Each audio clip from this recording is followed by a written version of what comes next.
Raring to go. Good evening, everybody. I'd like to call tonight's meeting to order. Today is Tuesday, November 8th, 2016. We're in the village boardroom. It looks like 7:01 p.m. We have a board meeting, and to follow will be a committee of the whole meeting. Our first order of business is the Pledge of Allegiance. I'd ask everyone to please stand. I pledge allegiance to the flag of the United States of America and to the republic for which it stands, one nation, under God, indivisible, with liberty and justice for all. Good evening, Ms. Sherby. Would you please call the roll? Present. Present. Present. Present. Present. Present. President, we do have a quorum, and thank you, everybody, for attending this evening. I don't believe we have any presentations this evening. Item number 5, public comments. To give as many visitors as possible an opportunity to speak.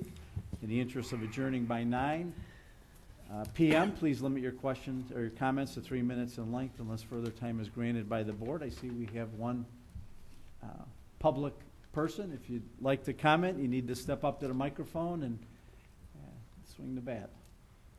Going once, twice, 3 times. We'll move on to the consent agenda. Item number 6, we have items A through D.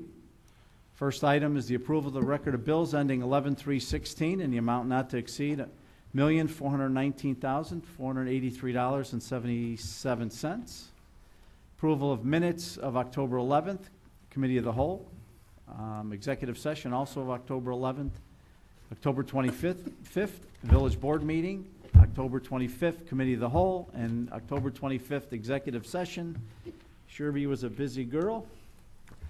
Approval of the monthly reports. Community Development, Police, Fire, Public Works. And item D, a resolution authorizing the execution of a professional engineering service agreement with Chris Burke Engineering Limited for the reconstruction of Balmoral Avenue in the amount of $74,847.14. Does anyone need anything pulled? If not, is there a motion, a second, to approve? Motion. Celeste. Or second. Second. Tommy. Any additional comment? If not, Sherby, please call the roll. Trustee Calhoun. Aye. I was ready. Trustee Celestino. Aye. Trustee Carey. Aye. Trustee Rita. Aye. Trustee Stecker. Aye. Trustee York. Aye. Aye, motion carries. Before we jump into the active agenda, at our last board meeting, we did mention that we were going to put on the a consent agenda for the pumps at the pump house at Mayfair Pump Station.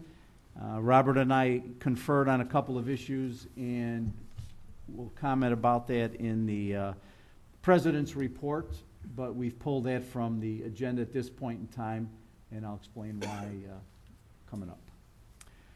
Item number 7, active agenda. An ordinance amending section 14.36015 entitled Modifications, Insertion, Additions, Deletions, and Modifications, and section 14.36105 entitled Mandatory Connection of Fire Alarm Services to Village Receiving Equipment of chapter 14.36 entitled Fire Prevention Code of title 14 entitled Building and Construction of the Westchester Municipal Code. Is there a motion and a second for approval? So moved. Second. Tommy. Angelo. Mike, could you please give us a rundown on the modifications, please? Yes, this ordinance modifies the provisions dealing with the automated fire alarm system by broadening the availability of different alarm companies to provide such services within the village of Westchester. Once again, these would be residential dwellings, apartment houses, primarily apartments and condominiums that have more than 3 stories and more than 4 units. I'm sorry, 4 or more. It's more than 3 stories and 4 or more dwelling units are required to have the automated fire alarm systems installed by April 27th, 2017. We are providing for a wireless transmittal of those signals to what are known as central service stations, where that signal is transmitted electronically and then retransmitted to the dispatch center. The village previously had what was known as a remote service center, so that the signals would pass through the village. That was a product of when the village had in-house dispatching services. So in light of the concerns that were brought to the village's attention with regard to potential monopoly or antitrust violations following the path that was plowed by the U.S. Seventh Circuit Court of Appeals in the Lyle Woodridge case, we've eliminated the requirement that they link through the village and opened it up to all licensed alarm companies pursuant to NFPA 72. And that's about the extent of what I can comment, unless the chief needs to add anything. Okay. If I have it correctly, in the past, when an alarm went off for a business or whatever, it came right here and we dispatched it out. Presently, it's going to a third party who is actually making a telephone call to Norcom to report that situation or the alarm. So what we're doing is adding other alarm companies to also make that call in the event that there is an alarm. Yes, the signal up until now was passing through the fire station here and then simultaneously being transmitted to Midwest, and then they would contact Norcom. Now, any licensed alarm company can receive that signal at its own central service station and then retransmit those calls. Right. To Norcom, to the dispatch center. And that allows, if you do change your dispatch center, we may be back to the remote system that we had before, depending on how the county is going to be able to operate, assuming you go to the county. But we open it up as broadly as possible, but still requiring the transmissions to be wireless. Okay. So I know we've affirmed before that we wanted to continue on the path. We've opened it up to other vendors to accomplish the goals of the residents that are going to contact many companies that are out there, so it's just not one. Yes, and I would also like to point out that we've had various iterations of this ordinance, including a modification that Chief Adams and Captain Taylor pointed out yesterday. So we have a handout today. The only revision between that and what was in your packet is in section 903.2.1A. The phrase of the adoption of this ordinance was eliminated. So it now reads installed by April 27th, 2017. We had some extraneous phrase that used to go back when you had 24 months in the adoption of the ordinance. Now that we put the firm date in there, we struck that phrase. Everything else is the same as what's in your packet, but what you should be voting on tonight is the one that's in front of you. Thank you. And that's on page 3 for those looking at that, on the Yes. new revision. Okay, there's a motion, a second on the floor. There's been discussion and information regarding this topic. If there's no other questions, I'd ask Sherby to please call the roll. Trustee Celestino? Aye. Trustee Perry? Aye. Trustee Rita? Aye. Trustee Stefan? Aye. Trustee Yorkovich? Aye. Trustee Calhoun? Aye. President Bowie? Aye, motion carries. Manager's report. I can report that I did have a conversation with Janet yesterday. For those of you that may know, she had a little bit of a setback, had to go back to the hospital for a day or two. But she's at home now in Carroll Stream where she resides. And I talked to her yesterday. She's doing fairly well. So she had a little bit of a setback, but she's still planning on being back by the end of the month. So pray everything goes well. Anything, Jess? No. Michael, anything for your report, sir? No, I don't have anything, and I would also point out that I believe the executive session for litigation was on the agenda in the event we needed to discuss the threatened litigation regarding that ordinance. With the passage of this ordinance this evening, the ball's no longer in our possession, so I don't think we need the executive session for that. Okay. Nice. Board members, Frankie, anything, my friend? I don't. Nothing? We had our EDC Pride in 7 campaign actually, we've had 2 in the last 2 weeks. Yeah. We had one over at the Inland in Hillside, because they're part of the chamber, and we had another one over at Mariano's also. Right. So that's going along pretty well. Very well. And Yeah, they're well attended as well. it was. Nikki? No. Celeste? Nothing, thank you. Carl? Nothing tonight, thank you. Angelo? Nothing. Tommy? Just that our Lori's Children's Toy Drive is currently kicked off, so.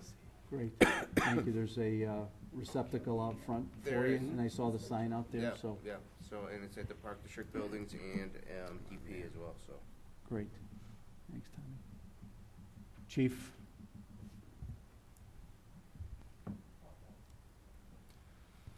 Hello. Things are going real well in the police department, kind of status quo. When you hired me last February, I kind of mentioned about new policy manual and saving some money through Lexipol. I'm almost there, probably about 90% done, so I hope to have the new policy manual for your review by the first board meeting in December, so we can say goodbye to Lexipol and save ourselves nearly $4,000 and maybe put that money somewhere else. So. Well, certainly as a member of the Illinois Chiefs, and there's a lot of stuff that passes through the IACP and the Illinois Chiefs that have policy revisions on things that are there. You could certainly glean that as well. I appreciate that. Jimmy?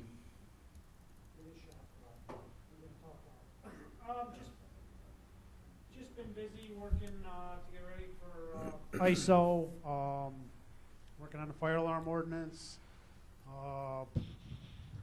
preliminarily starting to get the budget ready for next year, the CIP, just a lot of stuff going on right now, grants. Just busy, busy, busy. That's all I can say. Nothing real exciting coming up by us, so, and it's been quiet. And how are the new guys working out? Excellent, outstanding, actually. Great. All 3 of them are excellent. I've got nothing but great things to say about them. The first probationary reports are in for their first months and doing really well. Thank you. Right. Mr. Chris? Just a couple things. Happy to report that our accounts payable clerk, Melissa Fecarato, will be back on Monday. She's been out for a while, so we're glad to have her back. Next meeting, I plan to hand out the second quarter financial results, and then also a sample of an initial monthly report, so then we could discuss that at that point. You guys can kind of let me know what you want, what you don't want, what's important to the board. And then the last part is we have started the CIP process. Jessica and I met last week, and then the information was sent to the department heads. My plan is to then meet with them early December and move that forward and hopefully have a draft after the first year to the board. So that's the plan right now. Great. Thank you, Chris. Mr. Gregg, how are you, sir? Very good, thank you. Middle of last week, we met with the Siren people. They have advised that it's going to be about 2 more weeks until they receive the equipment. They had it ordered. It'll be received in. Met with the chief, myself, and the vendor.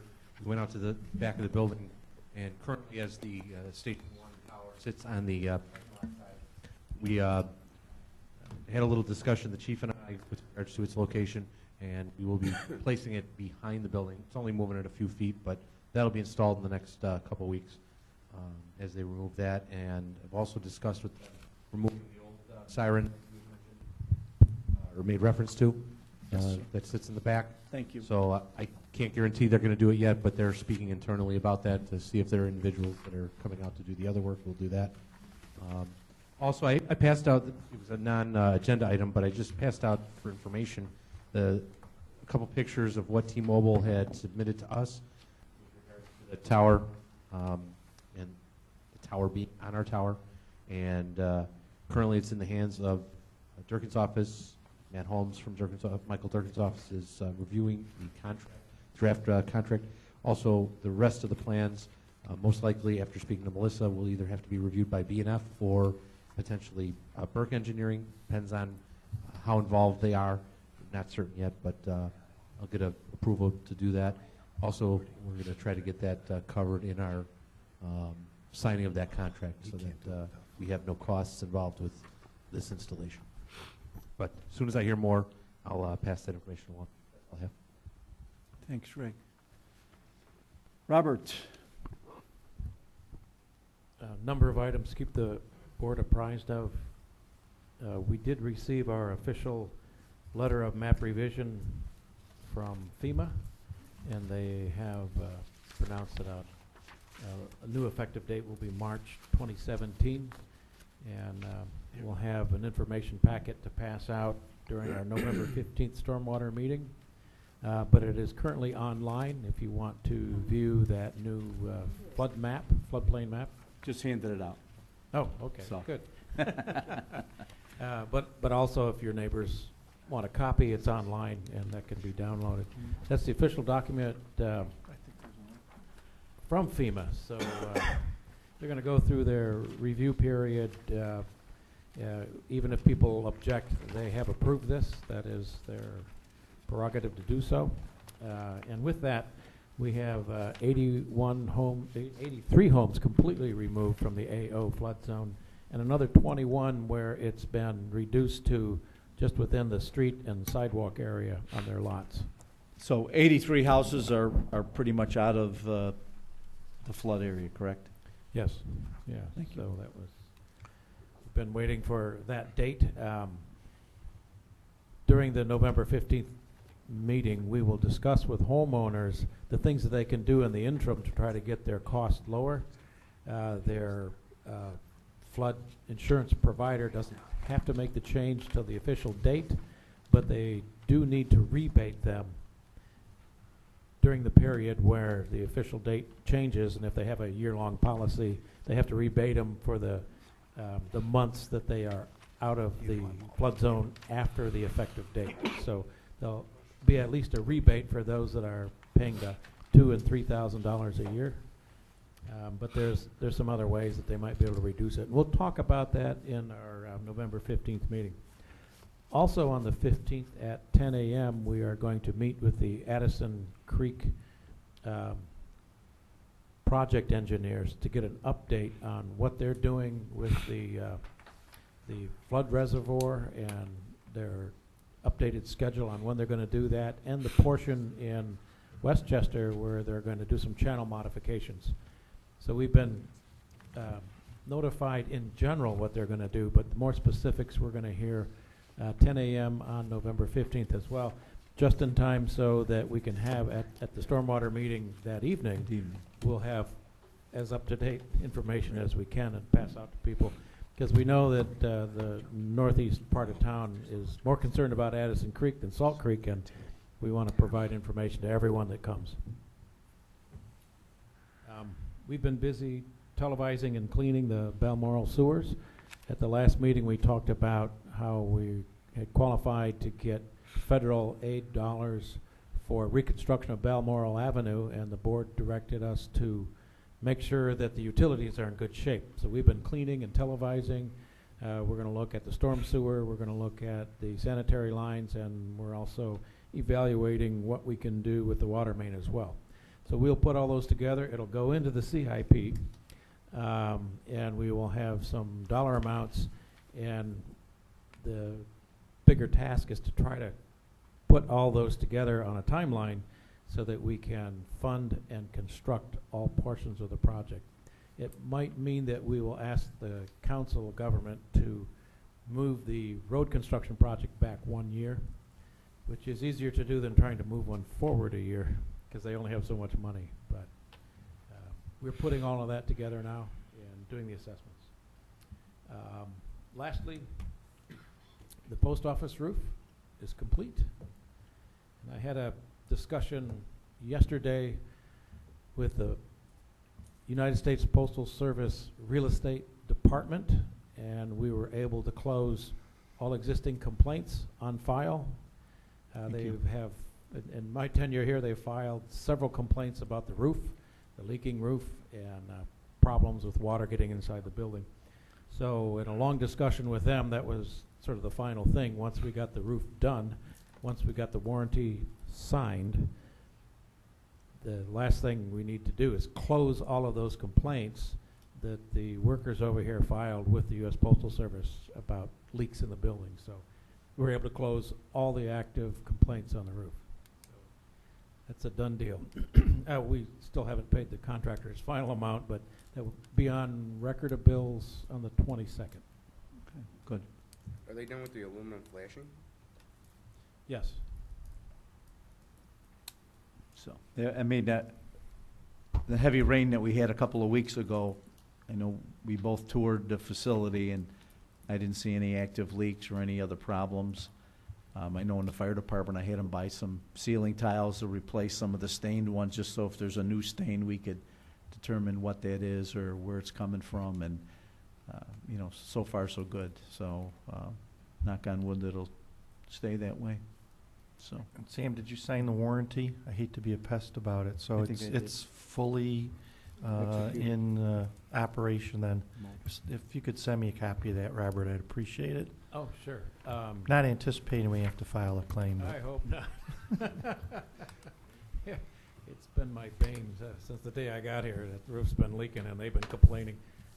So it's good to get it buttoned up. He's coming in tomorrow to pick it up, so we will send you a copy. Thank you.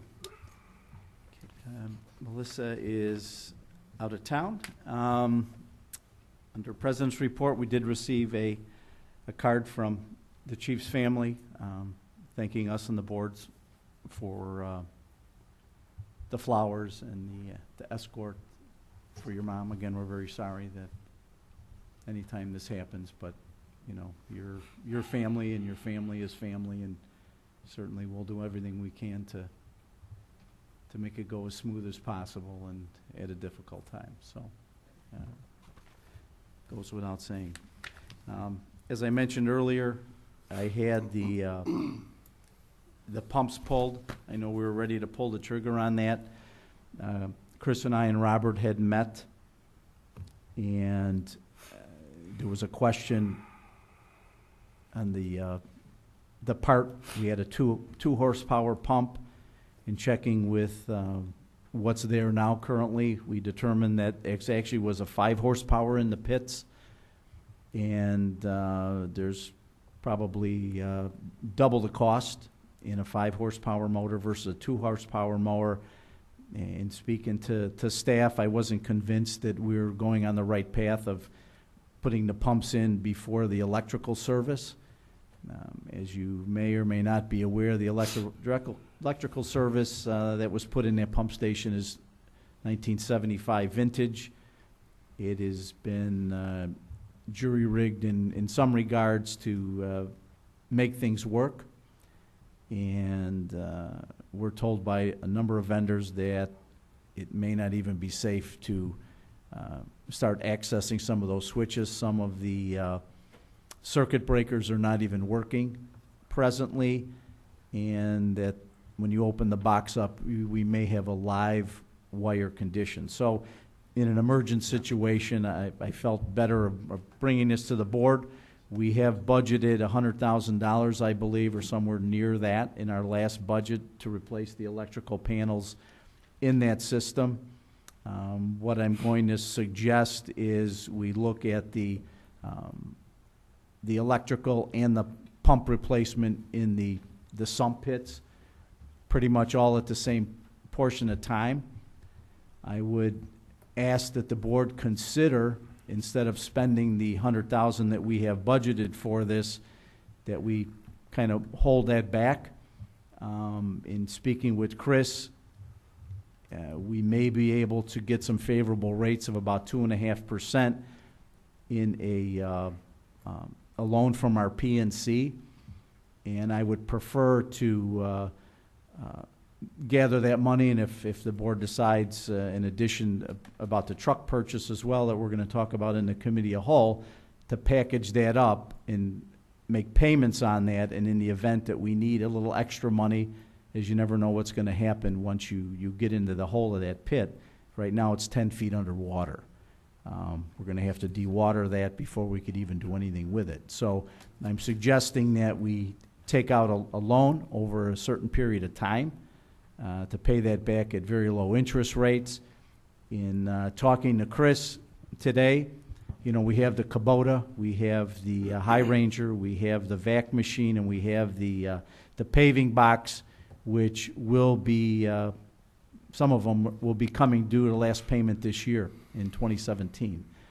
So we can just add a little bit onto that and continue making those payments and have a little fluid liquidity in the event that we need some cash coming up next year.